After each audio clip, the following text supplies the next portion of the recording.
welcome to the Skeptic Zone, the podcast from Australia for science and reason.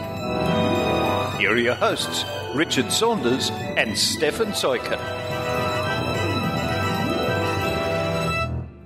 Hello, Richard. Stefan.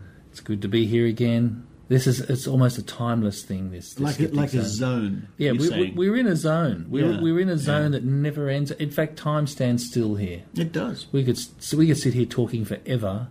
Why don't we? And nothing would change. No, it's good to have you here, Richard. It's great to be back. The zone. Thank you. I think we could talk forever, but we better actually do a show. Yeah, I think we should, yes. We're so into being in the zone that we kind of get locked into the zone and then everything falls apart. But we're going to keep it rolling. What's up for the week? Oh, what a week it's been. This is episode number 33 for the 5th of June, by the way. And those people in the Northern Hemisphere, summer's coming. Oh, is it? Yeah, it's pretty cold down under, actually, isn't it? It is a bit nippy today. Bit nippy? Yeah.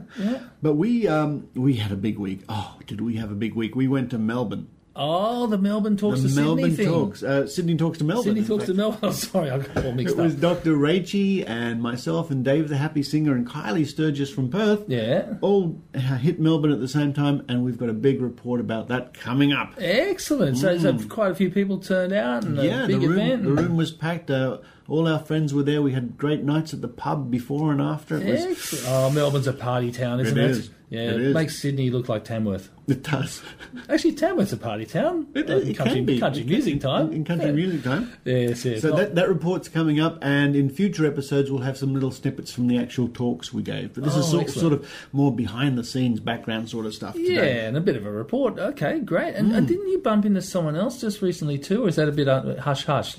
Last night, you had a bit of a get-together. Oh, yeah. And in fact, let's preempt next week's show very quickly. Last night at Sydney Skeptics in the Pub, our guest speaker was Dick Smith. The Dick Smith? The famous Dick Smith who created Dick Smith Electronics, Australian Geographic, Dick Smith Foods, and was also a founder of Australian Skeptics. Oh, my goodness. Yeah, he is an absolute legend. So that'll be next week, in fact. So we'll jump ahead a little bit. Next week we'll be hearing his talk. Yeah, because, of course, he's such a big legend that you can't just publish it. He has to go through all his lawyers before he... It's going to take a week to do that. Oh, just for that? Just to clear it. Clear everything he said. Okay, that's good, yeah.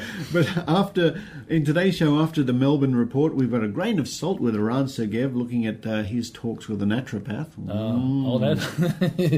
Does it get heated? We'll find out. Oh, we'll find out. We'll find out. That's followed by Dr. Rachie Reports and the Think Tank. Back again. Oh, it's always good fun, the Think Tank. I've got to get down there again. The last time I went was awesome. And it was a while ago, man. I know, I'm too busy. I know. I kept getting clients harassing me for things. And if anyone out there knows how to get rid of clients, please email the Skeptic Zone, Stefan at theskepticzone.tv, how to get a well-paid business that has no clients. Please, if anyone can tell me, I need help. You certainly do. I know what the cure to your problem is. At least for the next hour, sit back and enjoy the Skeptic Zone. I will do that, Richard. Let's go. Let's get right into it right now.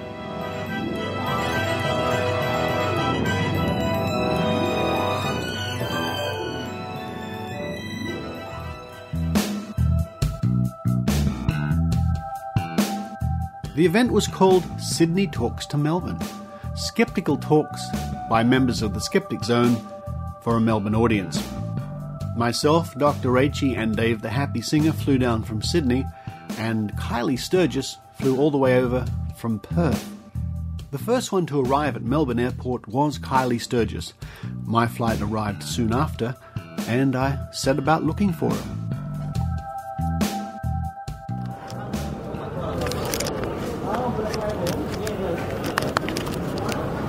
I'm talking to you from the luggage pickup area at Melbourne Airport.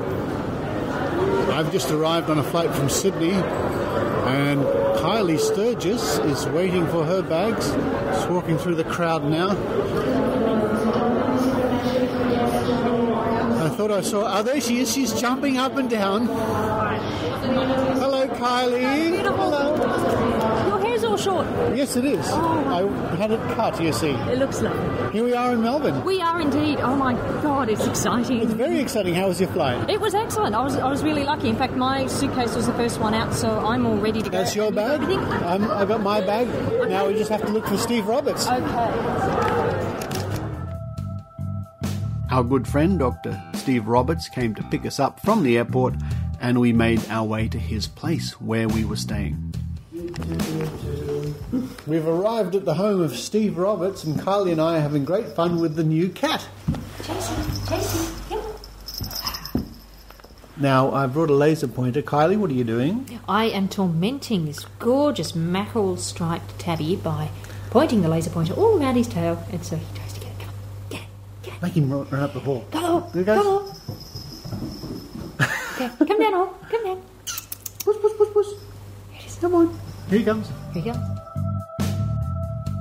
So the evening came, Friday evening, and we made our way into the centre of Melbourne, where we were to meet for the first time the young Australian skeptics. We walked along to the Elephant and Wheelbarrow pub. Burke Street, Melbourne. Kylie, Steve and I are walking along. It's almost 6 o'clock. It's quite dark and a bit cold. But there's people everywhere. The People place everywhere, is yeah. packed. Every single tram that goes past is just full of people. It's incredible. So this is very exciting. We're off to meet the young Australian skeptics. We are indeed. Looking forward to it. In fact, there's a lot of young people out tonight, so I keep keeping an eye out to see if anyone looks like Elliot or if anyone looks like Jack. Yeah. I'm hoping we might bump into them on the way. There's another tram goes past us now. Oh, here we go. I wonder if they'll ding their bell. No? No such luck. There's a lot of dinging going on, though. There's a lot of digging. Yeah. Well, I think we're nearly there. Once inside the pub, I thought it was a good idea to sort of have a mini think tank. So here we go. I'm here with Kylie Sturgis. Hello, Kylie. Hello, Richard. Lovely to see you. Thank you. In person, In yeah. person. Wow. Yeah, about time. Brilliant. And I'm here with Steve Roberts. Hello, Steve. Hello, Richard, and welcome to my city of Melbourne. Thank you, Steve. You're welcome to it too. It's really great. And you may have gathered I'm here with a lot of... I'm being pushed now. I'm here with a lot of other people. No, actually, it's fantastic to be in Melbourne. And I'll save time. If everybody could introduce themselves, starting with... Elliot. Birch. Darley Breedis. Joel Burge. Catherine Donaldson. Matthew Kippen. And Jack Scanlon. Yes, the Skeptic Zone meets the pseudoscientists. Wow, will the world ever be the same again? Cheers, everybody. Cheers.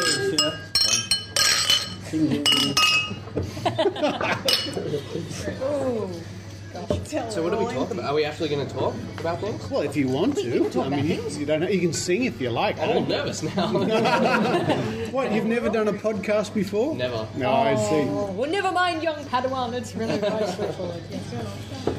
No, it's really great to be here. Kylie's flown over from Perth. I've come down from Sydney.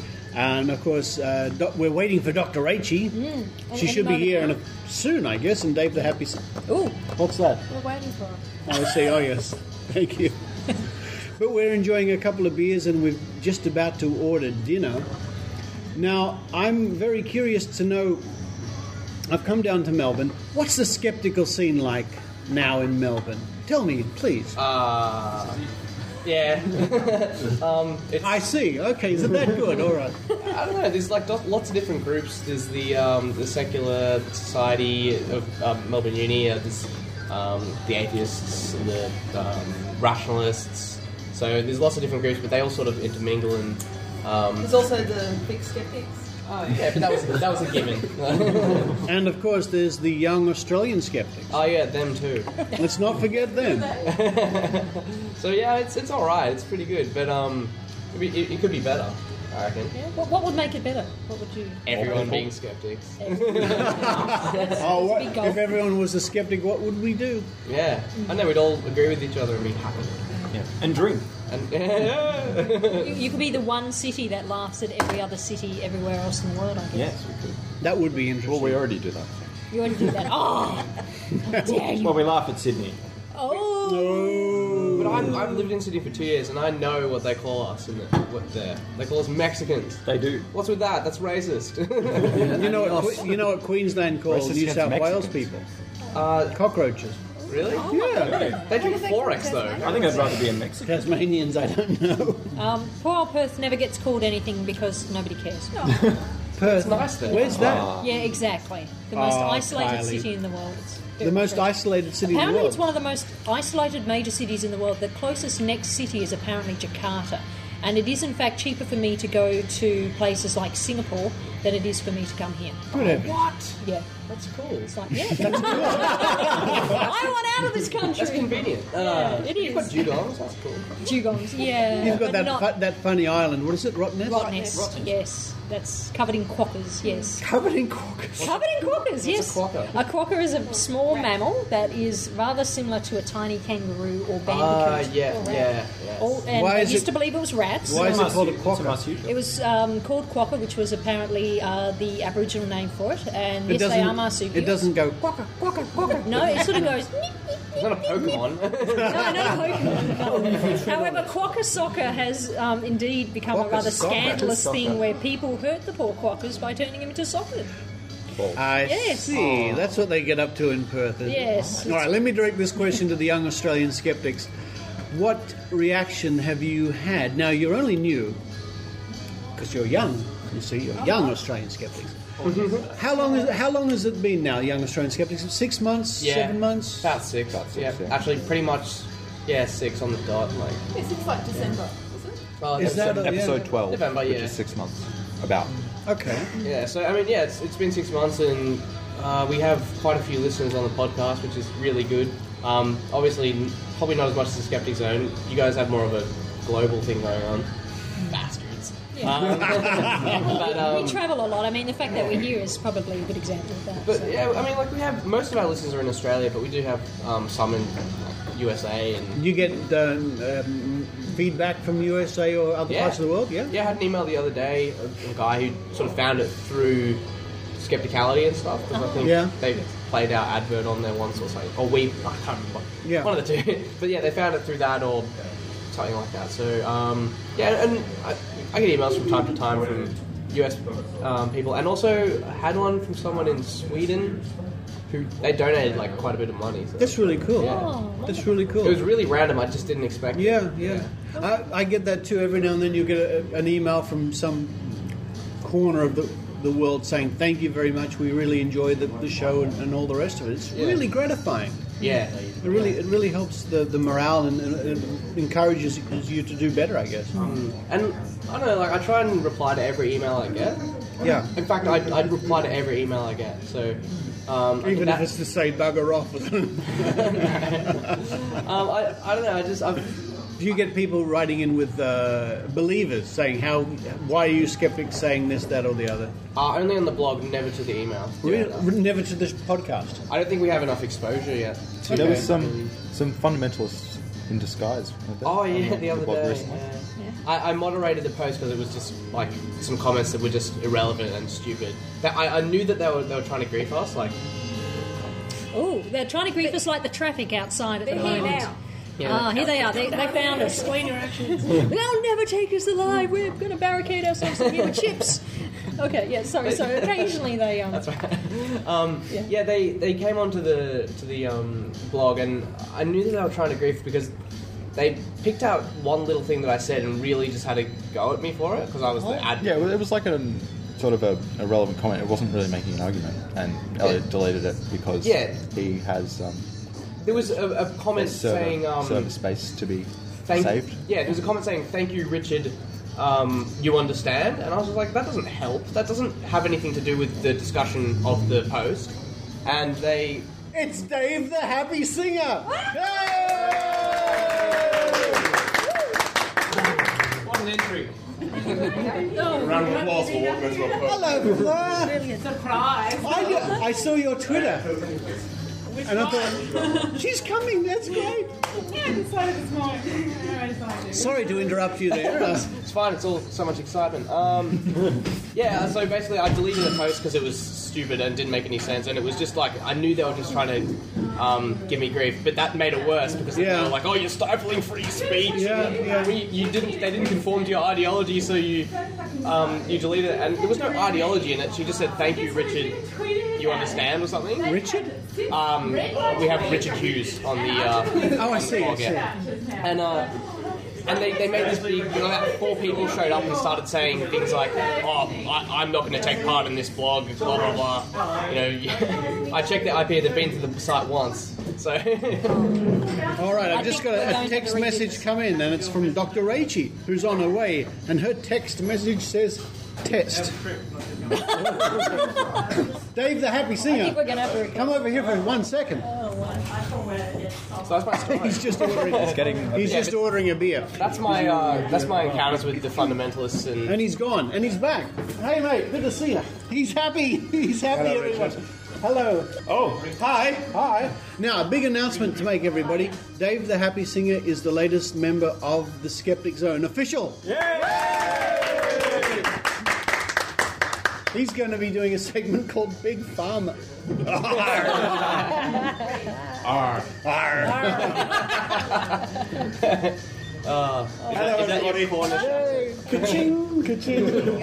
And we'll get back to drinking and eating, shall we? Yeah. Indeed. Yeah. Cheers, everybody. Cheers. With I caught up with Dr. Rachie a bit later on that night. Well, I'm here with Dr. Rachie. We're enjoying the night here with the Young Australian Skeptics, and the evening's going very well, Dr. Rachie. It's going very well, Richard, and I have to say it's really weird because we're meeting all these people that we've talked to for a number of months and chatted with on the internet and tweeted with, and now they're all here and they're real. They are. And I particularly want to point out Jack Scanlon because I originally thought he was a 70-year-old anthropology professor in disguise, but he is real. Jack, say hello.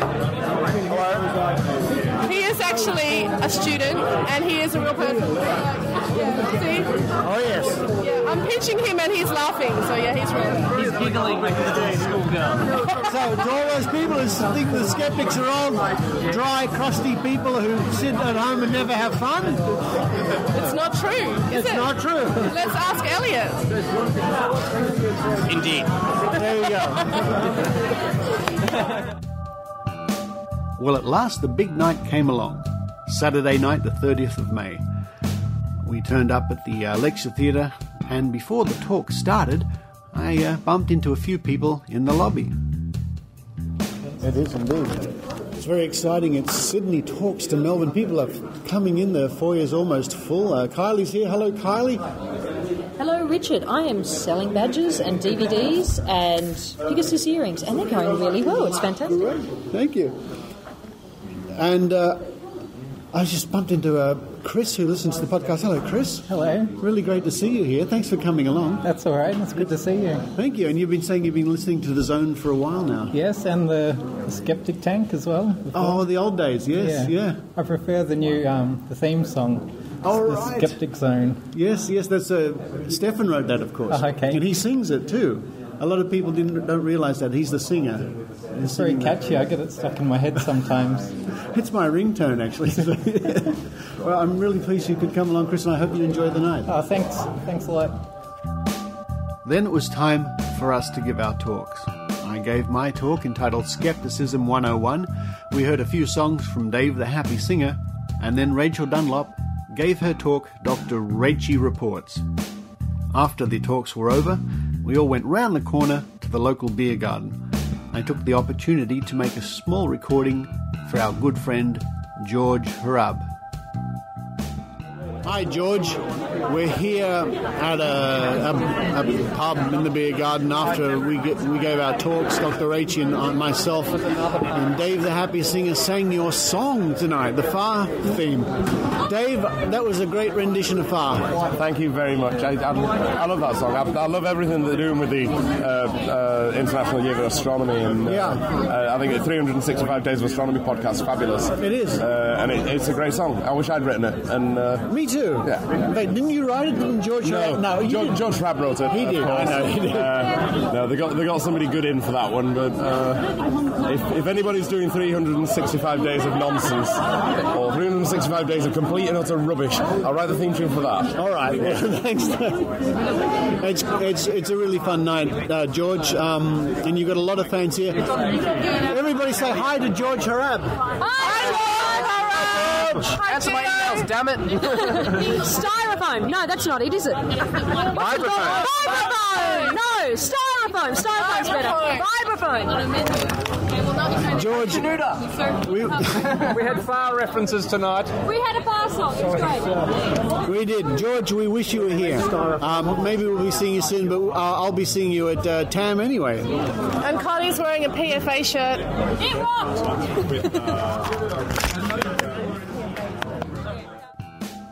Exhausted, we went to bed. Little did I know that the next morning I would get a rude awakening. Oh no, I'm on the video now. There's no rest for the skeptic. Oh, you see, you can't see.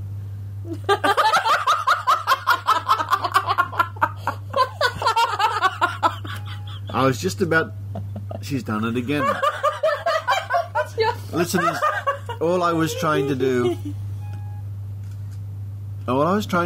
was get a nice morning rest after last night's talks. And what happens? I get. Let's jump on Richard's bed. I get Kylie and Rachel coming in, computers, and they're buzzing around, emailing and chatting and catching up with the news. Here am I. All I want to do is have another little sleep, but no. Richard, you're going to need a lot more sleep in order to catch up on the beauty sleep you need. Thank you, Kylie. You're welcome. Jump on the bed. Where's the cat? The cat was in here before as well. And the cat. Yeah. Yes, I had the lot. Yeah. So this is the life of travelling skeptics, everybody. If you're interested in skepticism and you're also interested in sleeping in, forget about it. Jump on the bed. When are we going to Nom? We need coffee, Richard. I know we need coffee. We're about to walk out and get some coffee, and I think I can hear Steve Roberts. There he is. Does he sleep in those pants? See you photographing each other. Good morning, Steve. Good morning, Steve. I would have said you're all up, but you're not all up. We're not all up, and we're not all there, I don't think. It was quite a night. It was a good night. Up till 2 in the morning going yappity yap. Yeah. And so it was all over. Sydney Talks to Melbourne, a huge success. Thank you to the young Australian skeptics for your hard work in making this all happen. Let's do it again soon.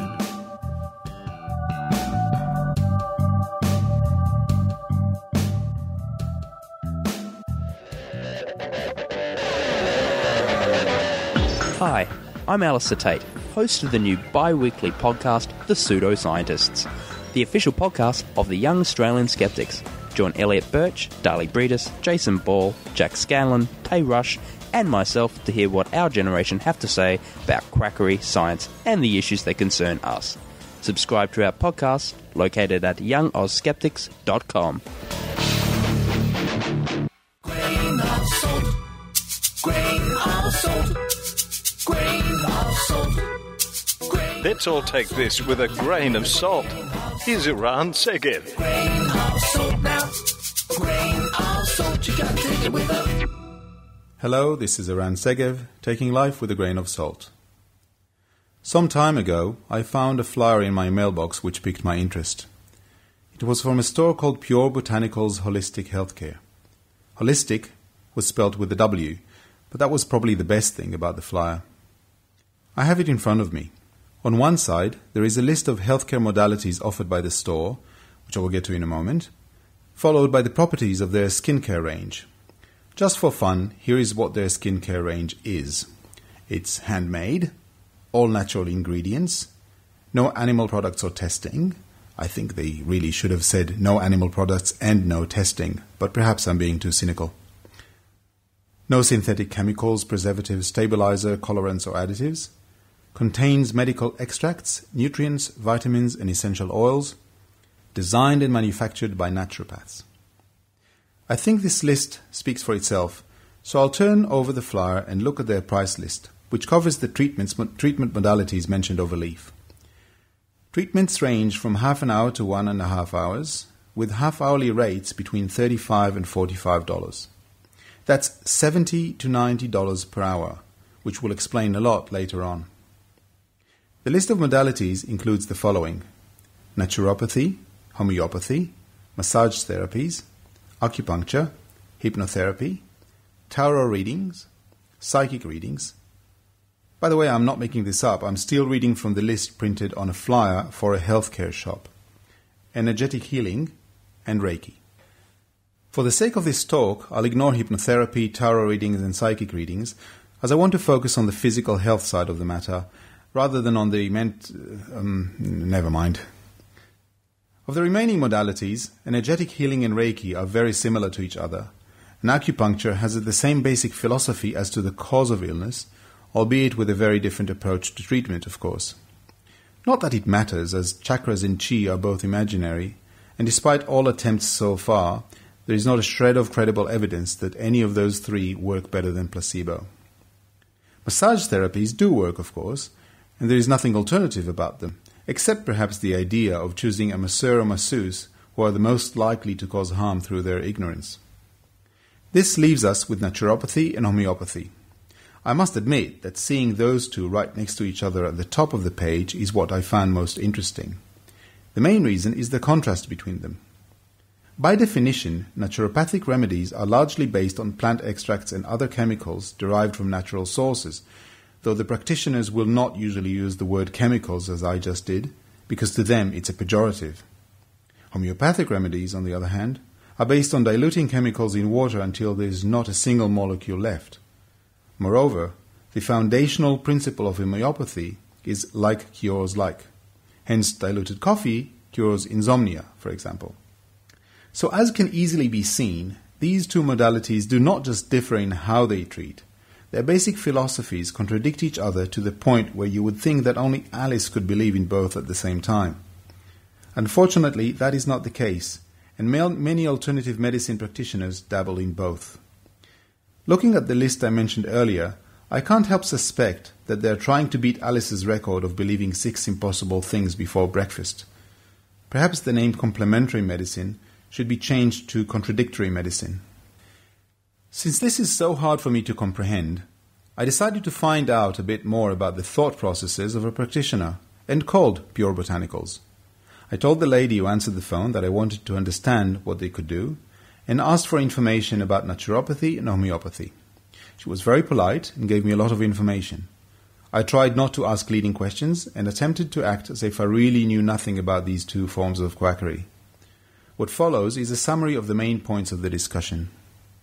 Let's start with naturopathy. Naturopathy focuses on your past state of health and current state of health, as well as family history, lifestyle, and other factors affecting your life, she explained. I must admit it sounded quite reasonable. In fact, that's what a good GP should be doing. But I wanted to know how naturopathic treatments work. She said that they are plant extracts, bush bark, and other natural materials, and they help restore the body to a state of equilibrium. I asked if it's the chemicals in the extracts that do it. She must have been a little bit offended by my use of the C word, that's chemicals, because she was quick to explain that it's the vibrational essences that do it. I did not pursue this line of questioning any further, as I felt that my vibrational energy was starting to rise. I then asked about homeopathy. She gave a fairly accurate description of the dilution-succussion process, stating that homeopathic remedies are vibrational, just like naturopathic ones. It works because your body vibrates, and if there is a remedy which vibrates in a way that matches your body's vibrational energy, then it cures you. I asked what happens if it doesn't match my vibrational energies. It turns out it just does nothing. How very convenient. I then went back to the dilution process. If there are no molecules of the remedy left, how does it work? She explained that the succussion process transfers the vibrational energy of the substance to the water. Yes, I know, I was tired of hearing about vibrations by that stage too. Okay, so you have one treatment that is based on giving the patient actual substances, and another that is based on diluting the substance out of existence. Don't they contradict each other? Oh no, not at all, she said. Homeopathy is very naturopathic. And that's precisely what she said, I'm not making this up. It's very holistic, just like naturopathy. It comes from a totally different perspective, but both look at the big picture from all angles. I thought I'd heard enough, so I asked her about a medical condition. I said I had digestion problems and pain in my lower abdomen, and asked what she would recommend. She was emphatically in favour of naturopathy. Homeopathy is more for things like allergies, she said. So I asked her what she would recommend for cancer. She had no hesitation in recommending nutritional changes coupled with naturopathy for the cancer and homeopathy for some of the symptoms. That was enough for me, and I thanked her for her time and hung up. I then thought to myself about the lady I spoke to. With very little meaningful training, essentially no knowledge whatsoever in relevant fields, no accountability, and probably equipped mostly with a high level of gullibility, she has been able to not only become important by healing people, she also makes $80 an hour in the process.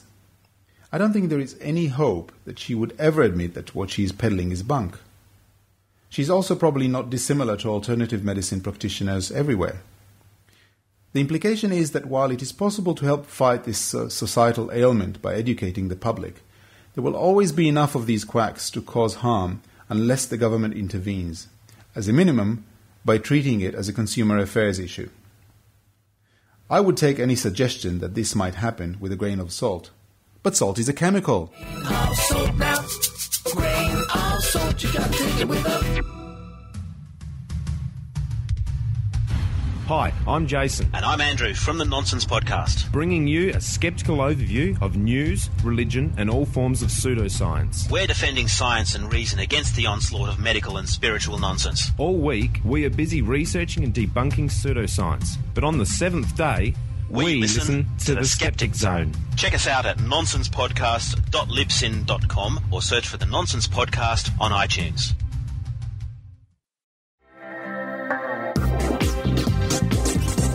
Now it's time for Dr. Rachie Reports with Dr. Rachel Dunlop.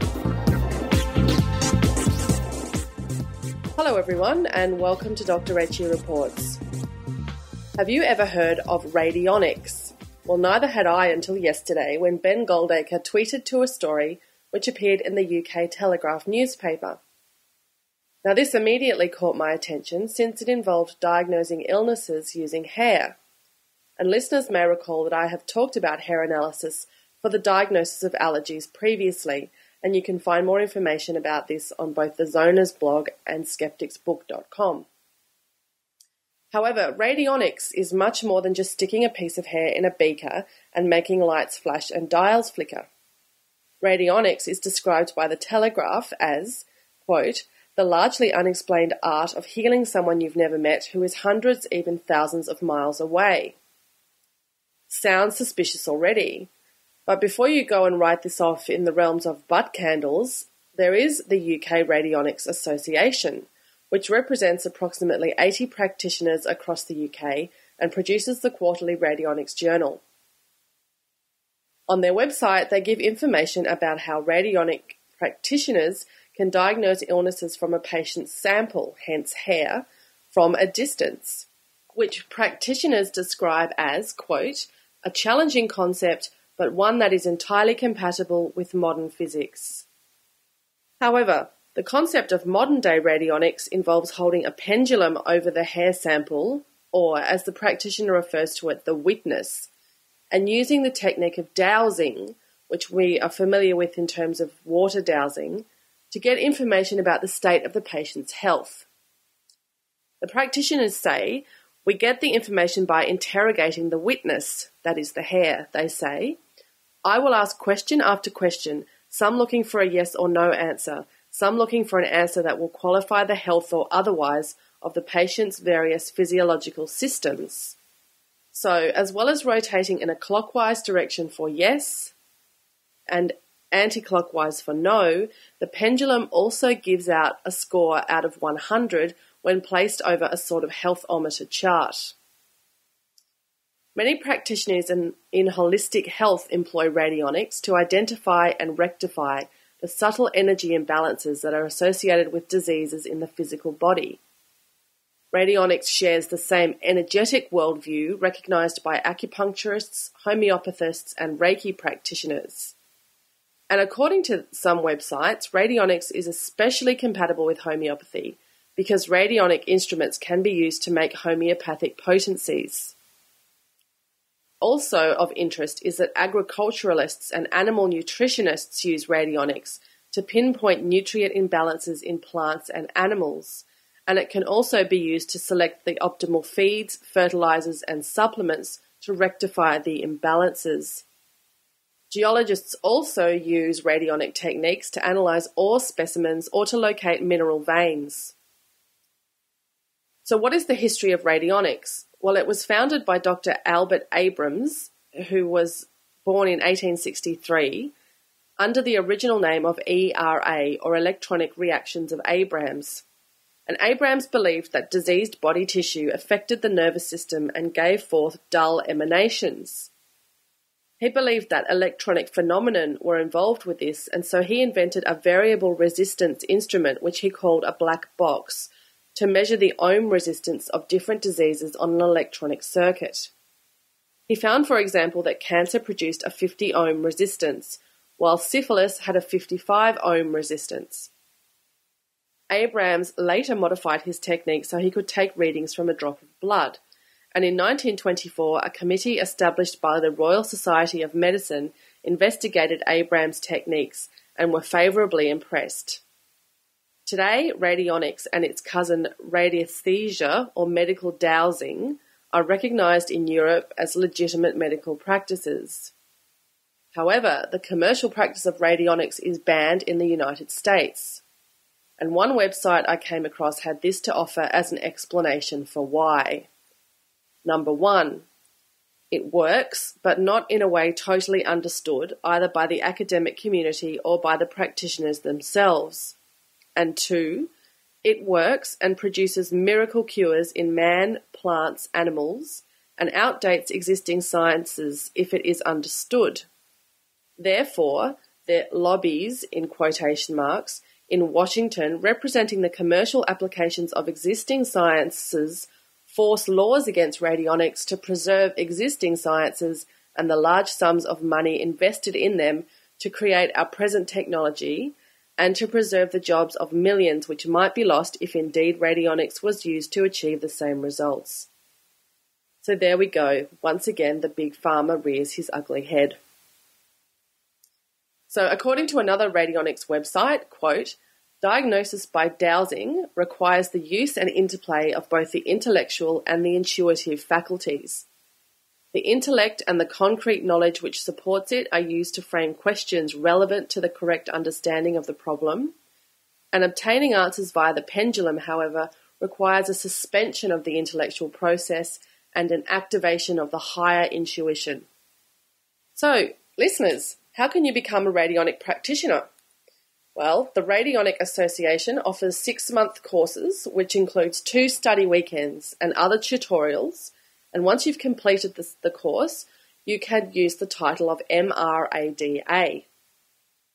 Also, once qualified, you can treat animals, soil, and crops, and there are postgraduate courses available for animal treatment. Interestingly, the website of the Radionics Association specifies that you must be able to dowse before you can take the course in radionics. And I'll leave the final word with a quote that I found on a radionics website. Researchers and practitioners estimate that at least 80% or better of the population have the innate ability to do radionics and dowsing work. People who cannot do this sort of work are generally those who have suffered certain kinds of neurological damage, severe mental or emotional disorders, have drug or alcohol problems, or have established a mental block against radionics, dowsing, and the alternative reality they represent. Doesn't sound like good news for us skeptics. And now on to homeopathy. Today in Sydney, the verdict was handed down in the case against parents whose 9-month-old baby girl died of septicemia as a result of untreated eczema. The child was born with eczema and spent half of her short 9-month life with the painful skin condition. Yet her parents, one of whom is a homeopath, shunned conventional medicine to treat her with a variety of homeopathic drops. The infant died in Sydney Children's Hospital on May 8, 2002, and today in a Sydney court her parents were charged with manslaughter by gross criminal negligence for failing to get her proper medical attention. A report from the Sydney Morning Herald states that the court heard the couple took the child Gloria to various health professionals, but while they abandoned each conventional medication she was prescribed within a short time of starting it, they solidly pursued homeopathic remedies. By the time she died, she was the weight of an average 3-month-old, her body was covered with angry blotches, and her once black hair had turned completely white. A general practitioner booked them an appointment with a dermatologist, but they did not attend because they took the child to India instead to attend a wedding. Ironically, whilst in the country, the mother developed painful kidney stones and visited hospital for her own treatment. The couple also visited 2 doctors in India with their child, but discarded the advice of one to return to him every second day, instead consulting a succession of homeopaths, including the father's brother who had recently completed his thesis on eczema. Upon returning to Australia on a flight, fellow passengers reported that the girl cried for the entire journey and described the crying as, quote, a painful scream, not whinging, hungry screaming, and said the baby was very distressed and crying a lot in a way that concerned us. Upon returning from India, the parents took the child to hospital for an eye infection they thought was conjunctivitis. She was immediately rushed into emergency to be treated by a team of medical experts. An eye specialist who testified said she would have lost at least one eye due to an extreme vitamin A deficiency, usually only seen in third world countries. Quote, probably only a third of the cornea was left. The rest had completely melted away. There was virtually no cornea remaining. Gloria died as a result of the infection because all her nutrition had gone into coping with her severe eczema. But even after Gloria died, the father adhered to his belief that homeopathy was equally valid to conventional medicine for the treatment of eczema. Tragically, he told police, quote, conventional medicine would have prolonged her life with more misery. It's not going to cure her, and that's what I strongly believe. The couple await sentencing. And finally, Simon Singh announced yesterday that he is to apply to the Court of Appeal in the case brought against him by the British Chiropractic Association. The BCA took issue with an article Simon wrote in the Guardian newspaper where he stated that chiropractic treatment for ear infections was bogus. To coincide with his decision to appeal, a support campaign called Keep Libel Laws Out of Science has been launched with the help of the UK-based Sense About Science. In a statement published today, over 100 people from the world of science, journalism, publishing, comedy, literature and law have joined together to express support for Simon and to call for an urgent review of English law of libel. These include Stephen Fry, Ricky Gervais, Darren Brown, Richard Dawkins, Phil Plait, James Randi, and even the Skeptic Zone, our own Iran Segev, Peter Ratbag Bowditch, and myself. You can help by going to the Sense About Science website at senseaboutscience.org and signing the petition. Simon will also be in Australia next month as part of the Adelaide Festival of Ideas on July the 12th. And Sydney-siders, keep listening for news of a potential Sydney lecture too.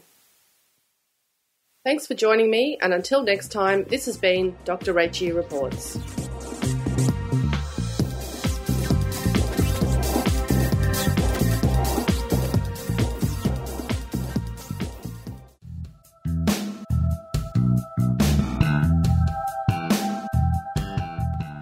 If you're looking for research on skepticism and women, gender issues, the facts about superstition, education, and the wonder of science, head to www.podblack.com, the site of Podblack Cat.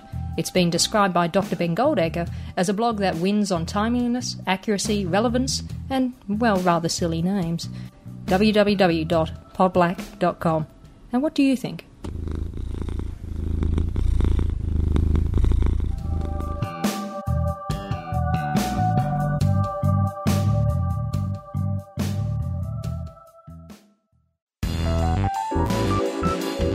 Join us now for Drinking Skeptically in the Think Tank.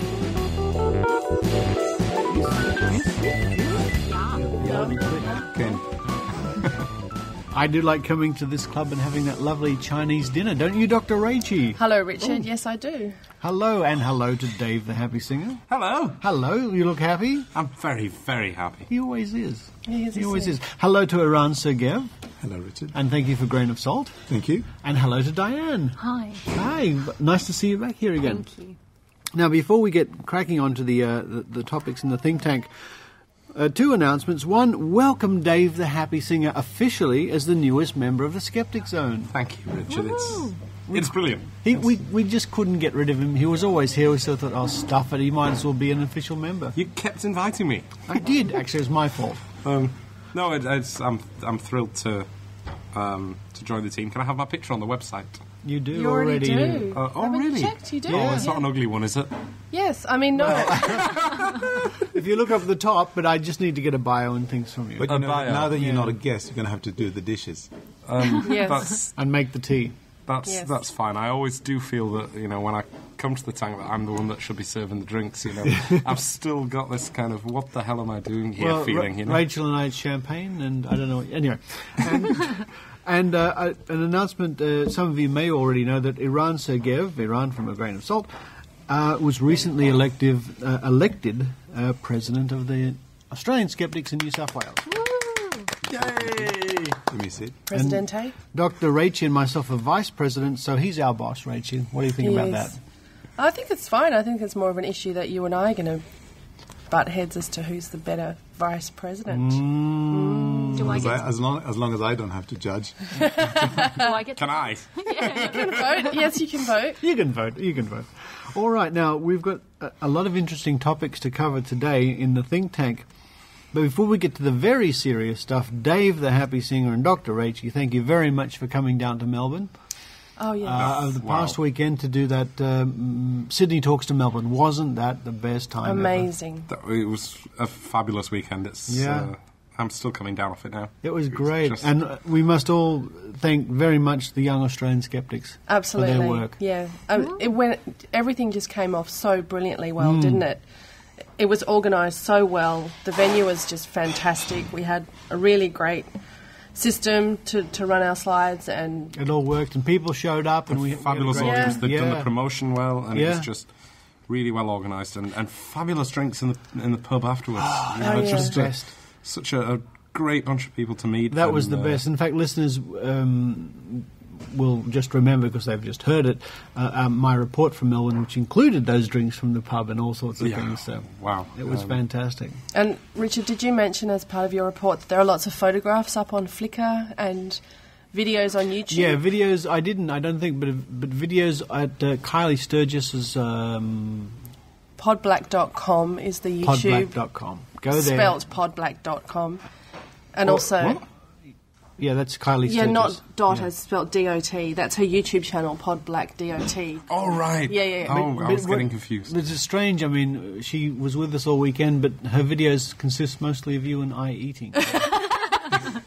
Well, that's true. Perhaps that consisted a high enough proportion of the weekend to warrant. In fact, one of her videos is called Richard Saunders Eats His Way Through Melbourne. Yes, and then there's another one called Curves Are Back In or something, where she's reading an article about curves are being back in fashion, and she asks you what you think about that, and then the rest of the YouTube video is you eating. Yeah, developing your curves.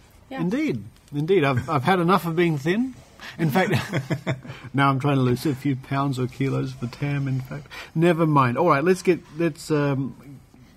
you to the young Australian skeptics, really. Seriously. That Absolutely was brilliant. fantastic. And a big shout out to Catherine. She did such a fantastic job with the catering. She did. Just amazing. She was great. Can I thank Jason Brown, the drunken madman, who helped me a lot with the PA system. Thank you. And transporting the gear. He really helped me out, and I couldn't have done it without him. Indeed. So cheers, Jason, mate. Thank you, drunken madman. He must have been a drunken madman. He was. I mean, I left before yes. Yes.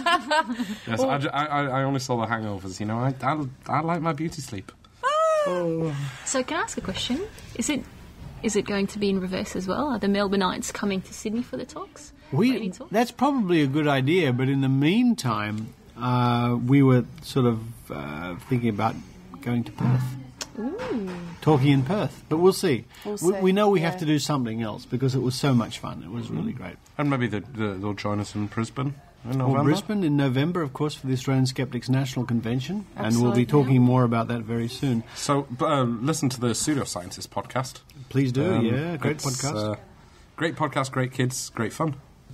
Rachel Dunlop, Dr. Rachie from Dr. Rachie Reports, and thank you for your report earlier on. What do you have for us tonight? Yes, Richard, I have a story here from The Guardian in the UK about a group of scientists, which is the Voice of Young Science from the UK, and they have written an open letter to the World Health Organization imploring them to condemn homeopathy as a treatment for chronic and incurable diseases such as HIV. So people are peddling it for HIV, are they? Well, of course they are. They are in Africa. Yeah, I guess that's a rhetorical question. It is a rhetorical question. There have been quite a few clinics set up in parts of sub-Saharan Africa where diseases such as HIV, TB and malaria are endemic, and these people are offering homeopathy as an alternative to conventional medicine because obviously conventional medicine doesn't offer cures anyway. And they're offering it as a alternative because it's cheaper. Now, cheaper, I should think so. Sugar and water. Life is very costly. Do you know how much it costs to live? Yes, so these people are saying that, these doctors are saying that, vulnerable patients are dying after turning to homeopathic preparations instead of effective medications. And when homeopathy stands in place of effective treatment, then lives are lost. Good grief. They are saying that there is no evidence that it works for these diseases, but the way it is being sold by practitioners is dangerous and completely unethical. And these medicines that do work... there are medicines that do work, and we should be advocating trying to get those to people. Now, the thing that these doctors are trying to highlight is that it's hard enough getting real medicine into sub-Saharan Africa to make available to the public. And so in the meantime, these, other people are coming along saying, well, just try our homeopathy. Yeah. But let me just give you a little snapshot of the statistics for the number of people who are infected with HIV in Africa. Yeah. And so this will give you some idea of the problem that we're dealing with and the fact that these people are preying on this problem. According to WHO estimates, there are 33 million people living with HIV at the end of 2007. During 2007, 2 million people died of AIDS, and this included 270,000 children. And two-thirds of the world's HIV cases are in sub-Saharan Africa. Good grief. Yeah.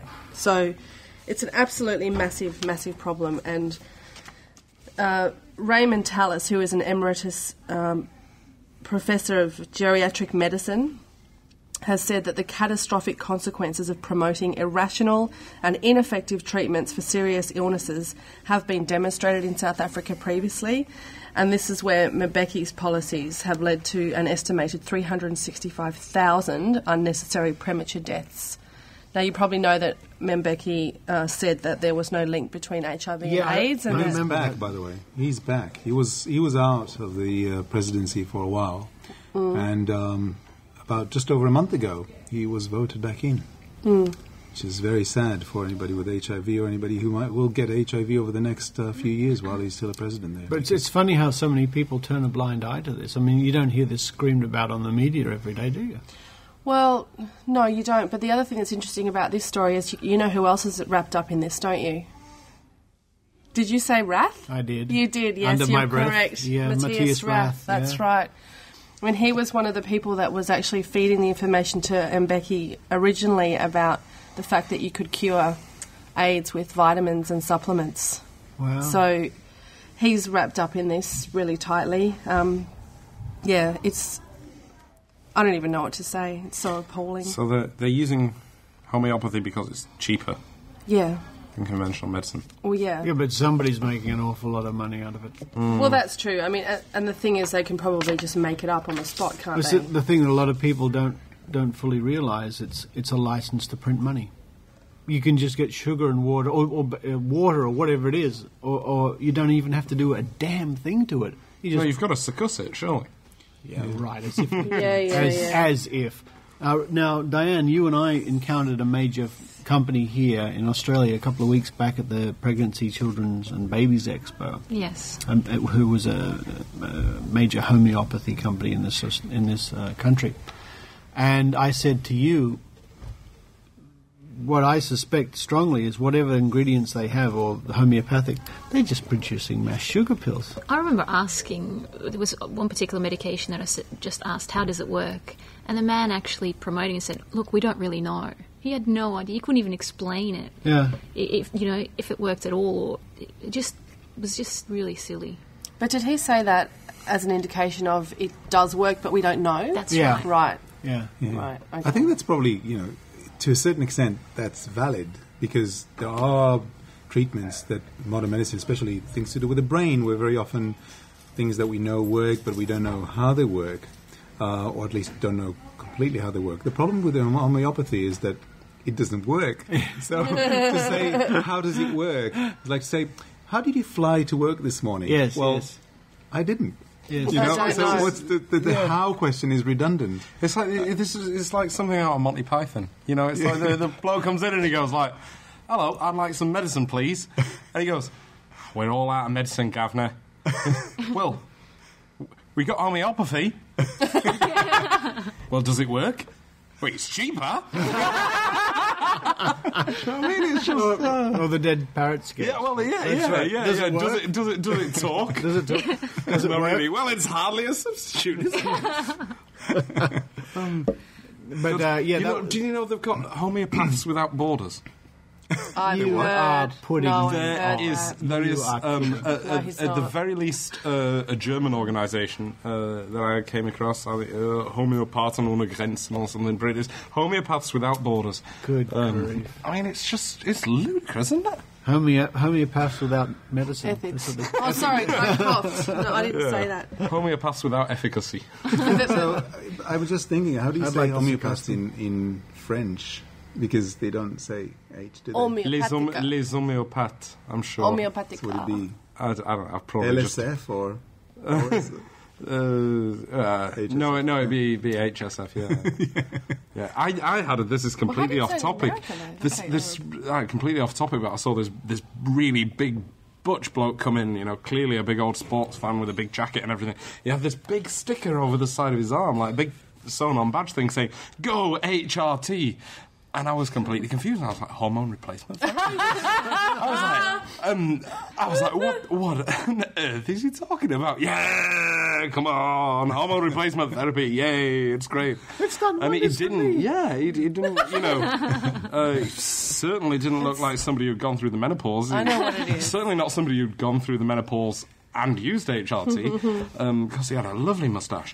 But no, apparently it was the Holden Racing Team, and I was just completely grabbing the wrong end Holden of the stick. is the Australian arm. Muscle car. It was the Australian arm of General Motors, but now General Motors have gone bust. It's the Australian Opel or Vauxhall. Or Yeah.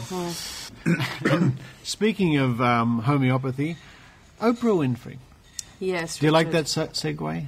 That was reasonable. You're actually improving, I think. it? What do you think, Diane? Is he getting better? Yeah, a little bit. Thank you. Slowly. Oprah's not. This is true. And, see, this is what we need. Seamless segues like that, Richard. That was just... Do you know there's a restaurant in Sydney named after Oprah? What? There's a Sydney Oscillate Wildly. Shit, it's across the road from my work, Oscillate Wildly. I thought it was the Sydney Opera House. Now he's officially on the podcast. He can make bad jokes like Richard Saunders. No, this is a story about an article that was in Newsweek this week. Oh, yes. Good article. It is a very good article. It's written by Weston Kosover and Pat Wingert from Newsweek, and it's about Oprah's power and her power to do bad things, her power to spread misinformation. And I think it was probably catalysed by the Jenny McCarthy story, which many of our listeners would know, involves Oprah giving Jenny McCarthy a blog on her... I thought she was getting her own show for a while. So too. Well, I don't know if that's happened yet. I know that that usually leads to getting your own talk show. So once you get syndicated or sort of, endorsed by Oprah, it generally leads to a talk show a la Dr. Phil, for example. He's coming to Australia, by the way. Really? He's doing big shows in Sydney, yeah. Can we go see him? EP. I don't know, we'd have to pay for it. We have to pay to I don't think it'd let us. Rachel, we went to see Benny Hinn. Give me a break. Yeah, so therefore I can do anything now. Because I found the love of... Anyway. Did you pay to see Benny Hinn? No. Yeah, with our sanity for 3 hours. And you paid 10 cents to get an A380. Where is it? You'll come. Okay. Go on. Anyway, this is an article about the advice that Oprah offers on her show and how influential that is to the public. And I'm just going to start off by explaining to everybody about how many viewers Oprah has and how many people she reaches, which will give you an indication of how she could use her influence for good or evil. You decide, listeners. Are you thinking of the Get Smart reference? I'm just thinking of some kind of superhero, you know. Should I use my power for good or for evil? Unfortunately, I don't think she can tell the difference. But here are some statistics that I'm quoting from the Newsweek article. 40 million people tune in to watch her show every week. Wow. Her magazine O, which features her picture on every cover, sells more than 2 million copies every month. She has her own satellite radio channel and a very popular website. And her personal fortune is valued at $2.7 billion. And her empire is about to get bigger. She's made a deal to launch her own cable television channel, which is estimated to reach 70 million homes. Wow. So this is the extent of the reach that Oprah will have. And so the potential for her sponsoring or endorsing Jenny McCarthy is going to be potentially enormous. Yeah.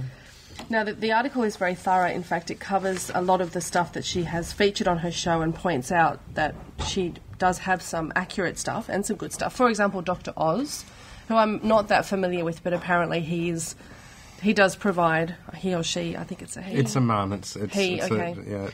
He's very pretty. Is he? Yes. But he's also a doctor. But he does apparently provide reasonably accurate and good medical advice.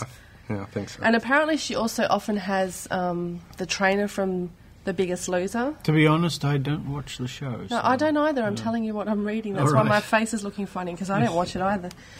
But this article starts off with the story of Susan Summers, who... Oh, the actress. Yes, who's 62 and uses all these therapies to make herself try to reverse... Hormones and things, yes. Yeah, she uses bioidentical hormone treatment, which... She guzzles copious amounts of vitamin pills every day, doesn't she? She does. She takes 60 vitamin tablets a day or something, something huge like that. But she also, interestingly, injects... where does it say this? She injects vitamins into her vagina every day. Here we go. She injects estrogen directly into her vagina. Moving right along. You're to make her look younger. Go on, Rachel, Scientific. Good heavens. But... You're expecting a bad joke from me now, but forget about it. I'm not touching. Oh, let me guess. I'll edit it out. Was it something about injecting nutrients into a vagina? I think that's a bad enough joke as it is. Yeah. I don't think I'm going to leave that one too. But I found this interesting. She also does a whole lot of stuff, like she does detox, she does chelation therapy. If she's exposed to secondhand cigarette smoke, she goes and gets chelation therapy. But chelation therapy. That sounds bizarre and humorous. I wonder if that is actually what she does. Well, this is what she said on the show that she does. Oh, it must be true then. See. But however, Richard... She wouldn't do that for publicity, would she? Well, I tell you, Iran, she's written 18 books, and she's spent hours on this, so she knows her stuff. Okay? That's what she actually said. That's a direct quote. Yeah, when you've written 18 books... So you want to challenge her? Have you written 18 books? Did you inject stuff into your vagina? I haven't spent hours. Then you wouldn't know. I've written 18 books. Actually, you have, but not about vaginas. No. But Richard, this caught my attention and rang bells with me, and this might ring a bell with you. In addition, she wears nanotechnology patches to help her get sleep. Hello. Let me guess. Yes. What do you think that is? Does she wear them on the outside of her pajamas? Maybe. Doesn't say. What do you think they are? They're the what was it called? The you have to remind me the name. Oh, come on. No, L wave. L wave. Life wave. Life wave. Yes. She apparently wears life wave patches. Nanotechnology. Homeopathic. Nanotechnology, does that refer to the size of a brain? Or No. I want to write a song about that. It'll go like, this stuff is small.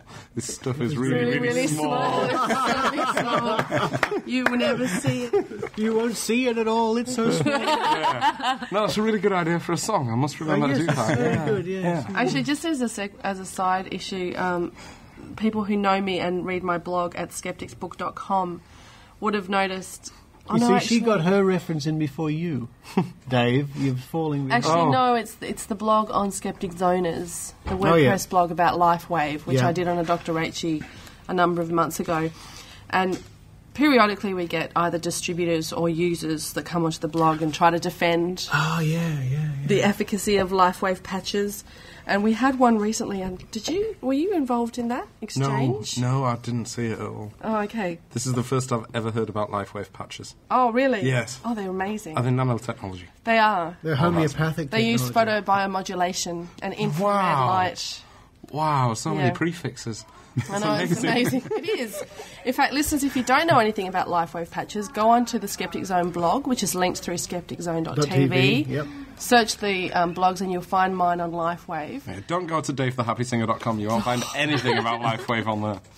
But if you want to see an interesting exchange between people commenting about LifeWave, in the past week or so I had a gentleman by the name of Manny come on to my blog and defend the patches, and it turned into this incredibly long exchange with himself and anybody else who criticised what he said.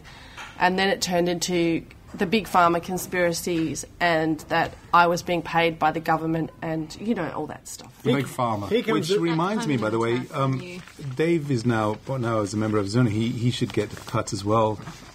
Shh, don't tell anybody. No, my check's still not arrived yet. Neither has mine. Sorry, I didn't realise you were recording. But just on that note, Susan Summers also says that... it's mainstream doctors who need to get their facts straight. And I quote, "The problem is that our medical schools do not teach this." This is about bioidentical hormones, etc. and medical schools? Nanotechnology patches, yeah. The one she went to? No. And she says, medical schools. You mean it's like the one she went to? No. Yeah. Okay. No. But she believes that doctors, scientists and the media are all in the pocket of the pharmaceutical industry. And us. Surprise, surprise.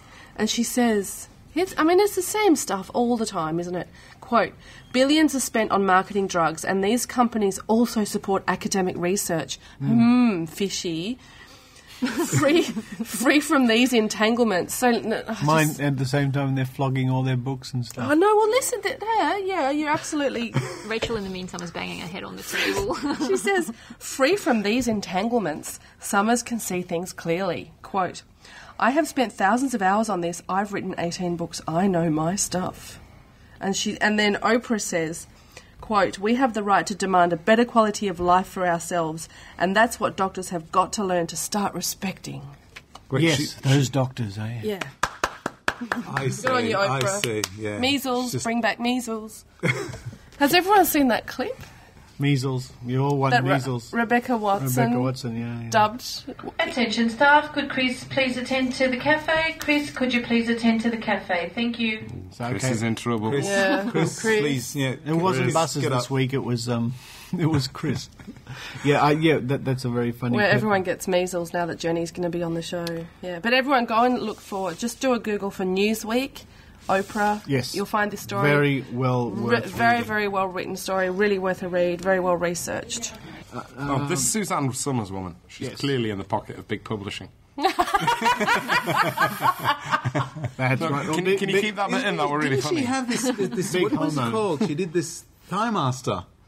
Yeah, she did Thigh Master. Yeah, she's the one who was. She's the one who was in Three's Company. Yes, the sitcom. Suzanne Summers. Yeah, she was the stupid one. She's in the pocket. So apparently she was not. Springs. No, you see, I'd always thought she was a really good actor, being the stupid one on Three's Company. Now it turns out she was not acting stupid.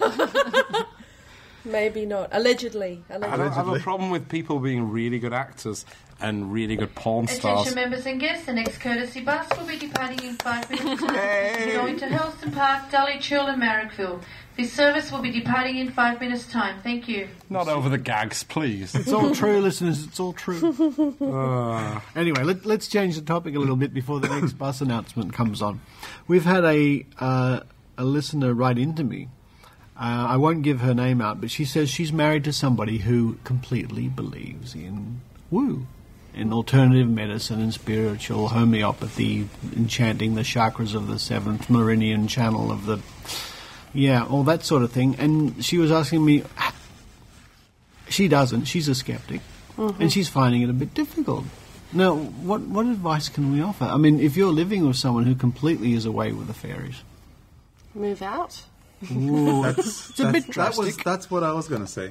I don't know how people do. I really don't know how people do it. Yeah. Neither do I. Yeah, I think it would be difficult. It requires that there's somebody we both know, Richard.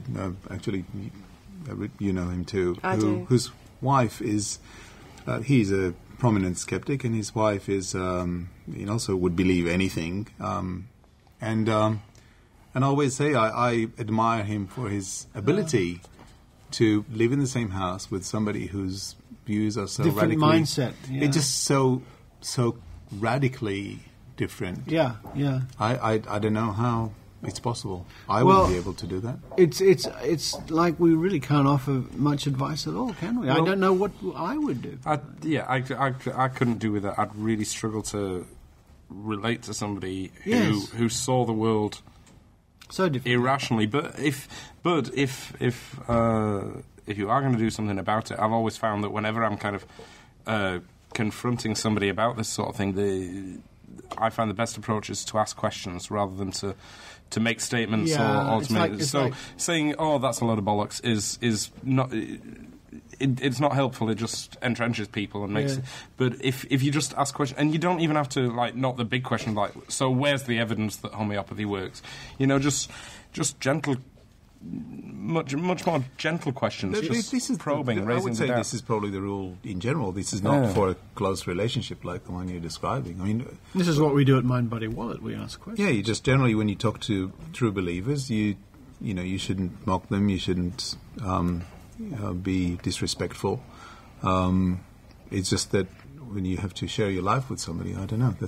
That's a bit tougher. There's sometimes a place for mockery, but it's not. I think what you're assuming is that this is something that they actually talk about, rather than something that's overarching the relationship. I don't think necessarily this whole thing about ask questions rather than mock or be disrespectful. That's when they talk about that.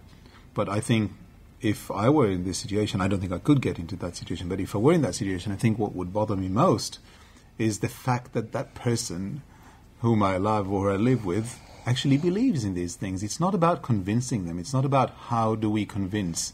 It's about how do we live with something like this? How do we live with the lack of critical thinking? Imagine, it probably happens some of the time. People get together like that with vastly different world views.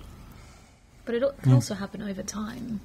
It can also happen over time where, I guess, people change in their beliefs, and some people might become more skeptic, and other people go more in the direction of woo. And I guess that's what happens in relationships. But there is a solution to that, actually, and 25% divorce. That's right. It's much higher than that, actually. Probably. It's more like 45 or 50%, actually, yeah. I have family that believe in psychic readings, for example, and are convinced that something that a psychic told them has come true. And so I tend to just sort of smile and nod, and I don't really try to challenge that very much. When we've had a few wines, we tend to sort of get into discussions about whether it's real or not, but there's never been an occasion where this person has turned to me and said, actually, you might be right. And it's the same with true believers for anything, isn't it? Then they are unshaken regardless of what's presented to them. It's a very interesting point, this listener has raised. If we have any listeners out there who've been through a similar experience and maybe found a good solution, write in. We'll be very interested to hear what our listeners have to say about this situation.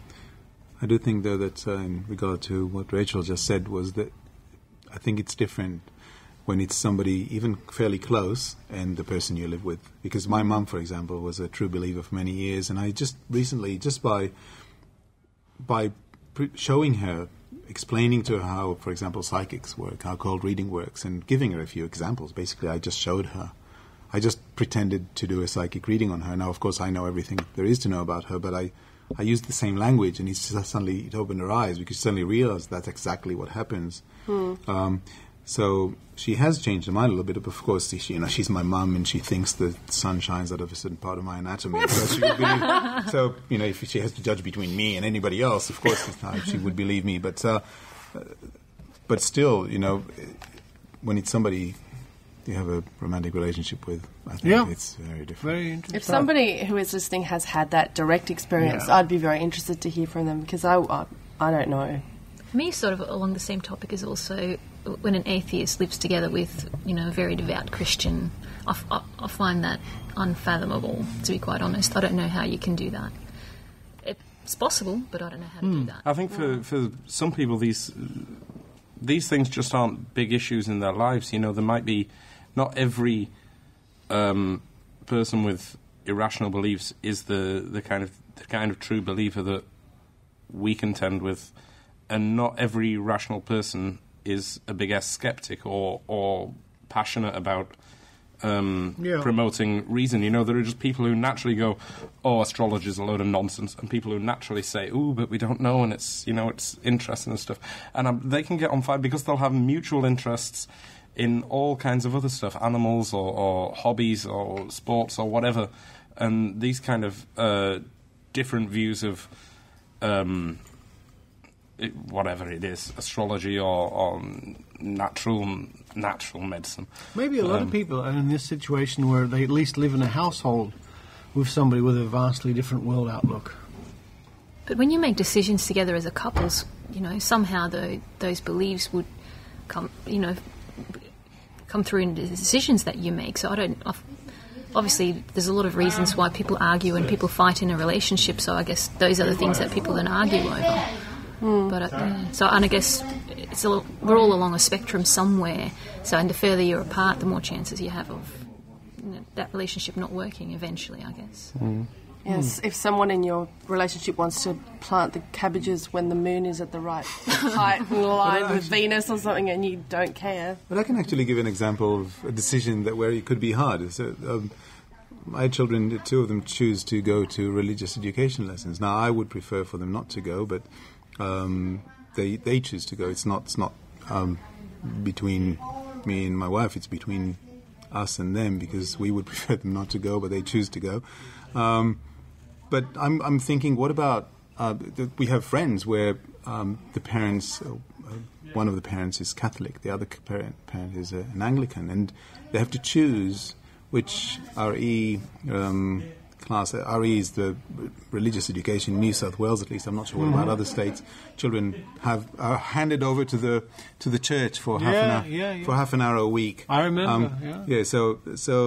And it's half an hour of indoctrination. This is not comparative religion. This is indoctrination. Yes, it's absolutely. Yeah. So I'm thinking, there's in some of the schools, there's some really bad things happening. For example, the nun who teaches at my kids' school told the Catholic kids that anybody who's not Catholic is going to hell. Now, obviously, there's a lot of these kids will have at least one parent who's not a Catholic, who's obviously now going to hell.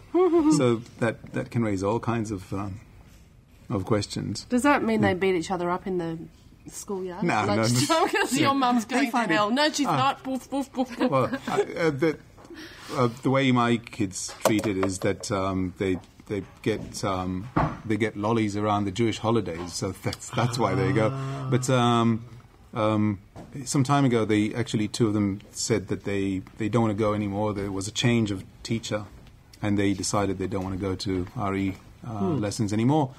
And I asked them why, and they said that the RE teacher said stupid things. They both agreed that he was saying stupid things. So I asked them what kind of stupid things.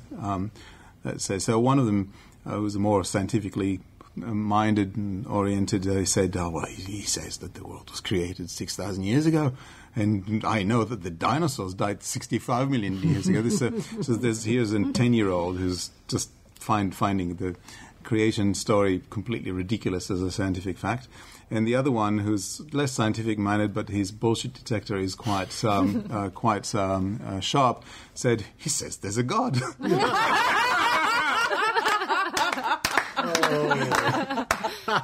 Oh, you should be so proud. That's brilliant. Can you let me know when he's 18 so I can buy him a drink? That's fantastic. Oh, that's very good. Oh, well, look, it's been a great think tank, but I think on that note from Iran, we'll wrap up. Thank you, Iran, for coming along. Thank you. Great to see you. Thank you, Diane, for being here again. It was a pleasure. Always. Dr. H.E. Thanks, Richard. Of course. And Dave the Happy Singer, thank you for being so happy. Thank you, no problem. Thank you for making me so happy. Hey. So cheers, everybody. Cheers. Cheers. And we'll hear, you'll hear us in a couple of weeks again in the think tank.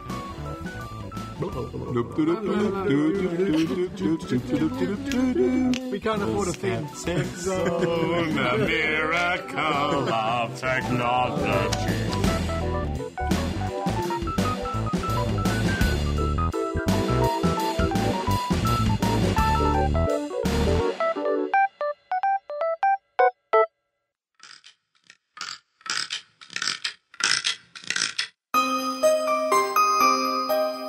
Hi, this is Moriel Buipu from SmarterThanThat.com and SmartAxe.com.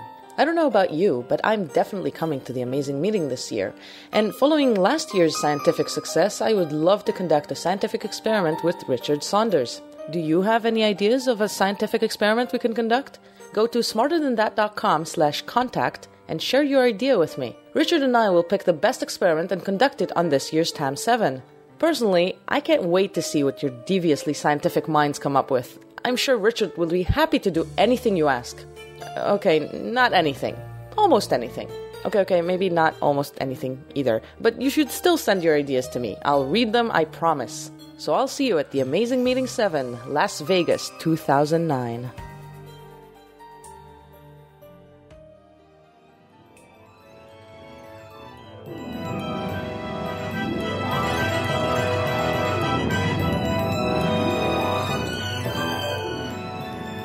You know, Richard, I feel better already.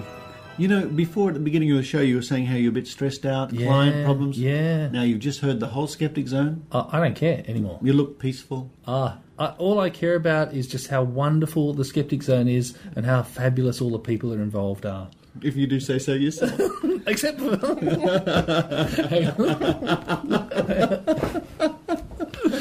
Richard, I was talking about everyone else, myself excluded. Of course. Thank you Humble very much. little me.